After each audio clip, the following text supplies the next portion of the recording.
All right, in this third episode, we're going to be using the anti-differentiation techniques that we've been learning previously in order to find the volumes of irregular solids.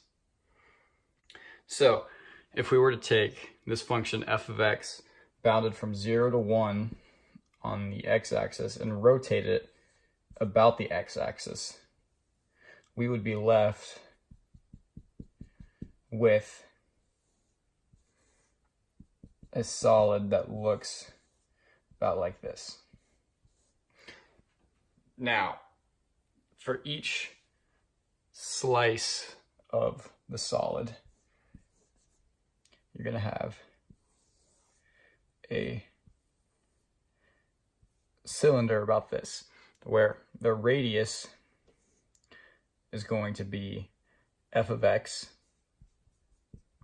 if this point is your x-axis, and obviously this radius will be f of x. This, the width right here will be delta x.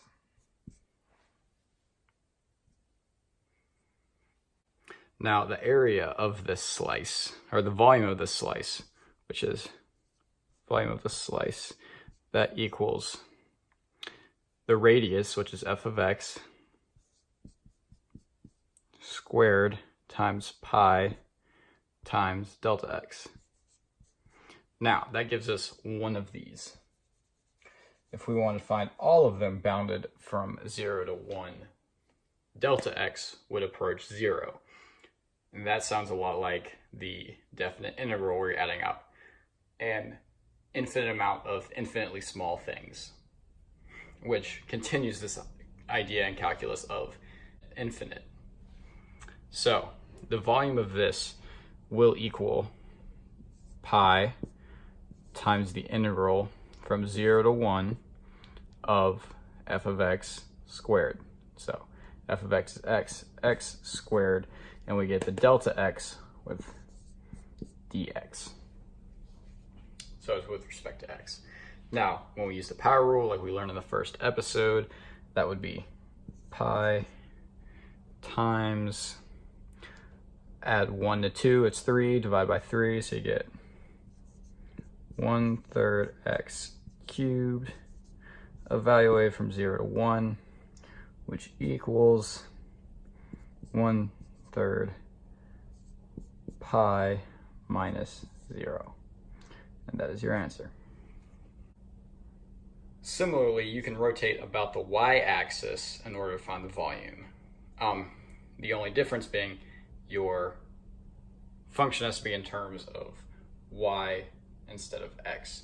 So you can divide by 2 on each side and you get x equals 1/2 y. This also models this function.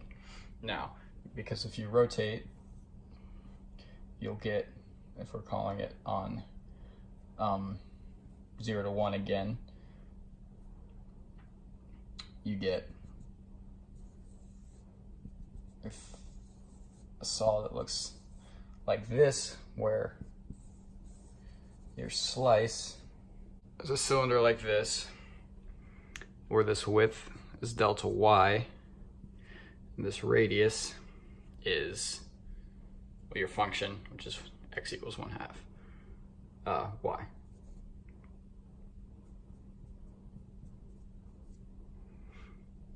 Now, to find the volume of your slice, this equals 1/2 y squared times pi times delta y. And again, if you were to find the volume of this entire solid, you could say the definite integral from 0 to 1, this is all going to be in terms of y now, you have pi times 1/2 y squared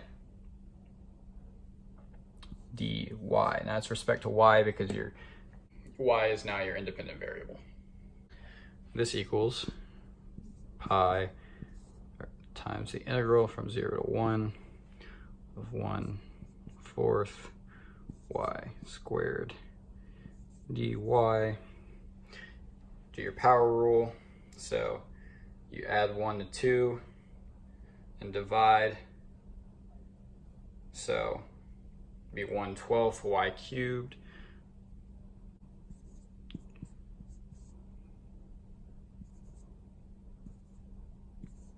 evaluated on 0 to 1, which equals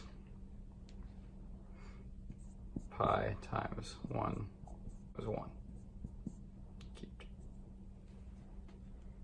Now that we've done a few practice problems, why don't you try this on your own? Pause it, and in a few seconds the answer will display.